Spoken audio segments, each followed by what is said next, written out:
Birmingham میں 40ویں سالانہ عظیم الشان محفل میلاد کا انعقاد ہوا، جس میں پاکستانی کمیونٹی کی بڑی تعداد شریک ہوئی۔ میلاد کی صدارت دربار عالیہ علی پور سیدہ کے سجادہ نشین صاحبزادہ پیر سید منور حسین شاہ جماعتی نے کی۔ تفصیلات برمنگھم سے عابد قاسمی کی اس رپورٹ میں۔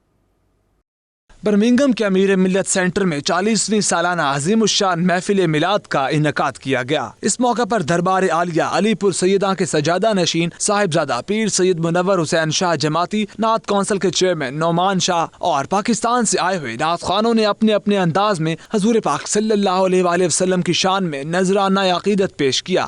پوچھ امام احمد رضا سے، وہ کہتے ہیں زمین خان، آسمان خان، زمانہ مہمان، صاحب خانہ لقب کس کا ہے تیرا تیرا۔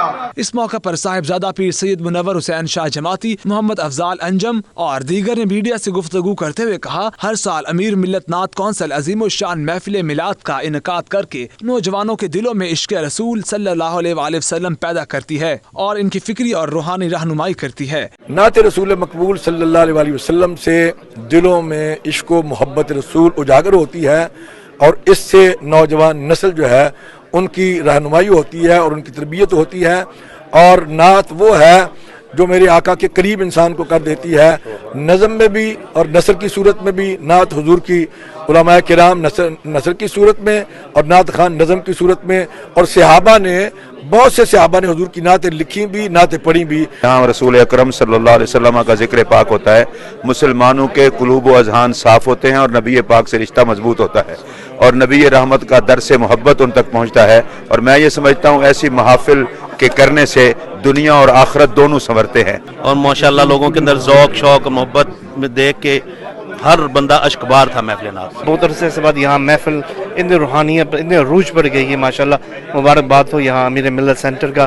اور نعت تو یہ ضروری ہے کہ ہمارے دلوں میں پیار and the love for the prophet is very important that we۔ یہ جو محفل ہیں اس میں ہمارا مقصد یہی ہوتا ہے کہ جو نوجوان نسل ہے وہ اس میں بھرپور شرکت کرے اور اس وجہ سے ان کے دلوں میں عشق رسول کی دولت جو ہے وہ اس سے وہ۔ محفل میں پاکستان سے آئے معروف نعت خواں اور علماء کرام نے شرکاء کو محفل نعت کی اہمیت اور فضیلت کے بارے آگاہ کیا۔ شرکاء میں بذریعہ قرآن دازی 2 عمرے کے ٹکٹ بھی تقسیم کیے گئے۔ رپورٹنگ ٹیم کے ساتھ عابد قاسمی، 92 نیوز برمنگھم۔